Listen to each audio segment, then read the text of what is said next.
An inguinal hernia is the abnormal protrusion of abdominal contents, such as the intestine, through an area of weakness in the groin muscles.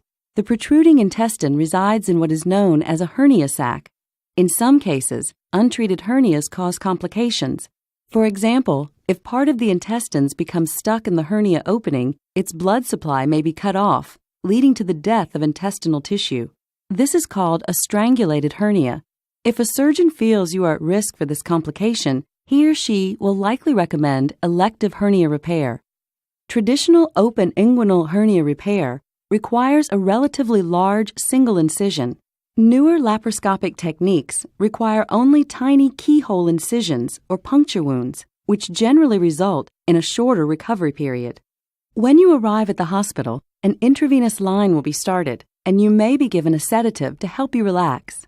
Laparoscopic inguinal hernia repairs are done under general anesthesia, which will put you to sleep for the duration of the operation. A breathing tube will be temporarily inserted through your mouth and into your throat to help you breathe during the operation. A catheter may also be placed in your bladder to drain your urine. These will be removed at the end of the procedure.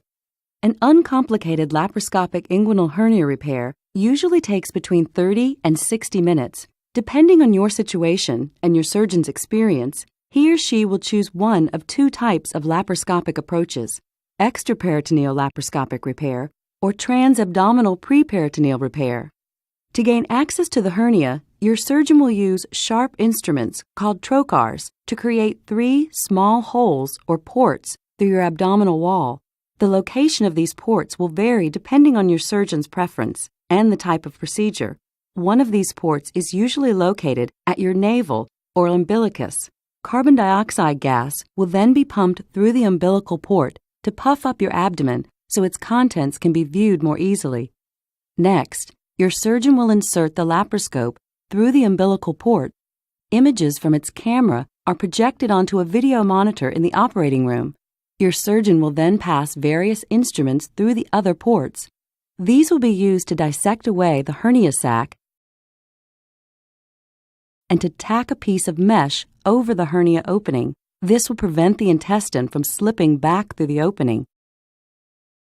Before removing the laparoscope, your surgeon will take one final look around for areas of bleeding or other damage. A port valve is briefly left in place to allow all the carbon dioxide to escape from the abdomen. Finally, the keyhole incisions are closed with sutures or staples and covered with bandages. After the surgery, your breathing tube and catheter will be removed, and you will be taken to the recovery area for monitoring. You'll be given pain medication as needed. When you're able to drink liquids, your intravenous line will be removed. Most patients can leave the hospital 3 to 5 hours after the procedure.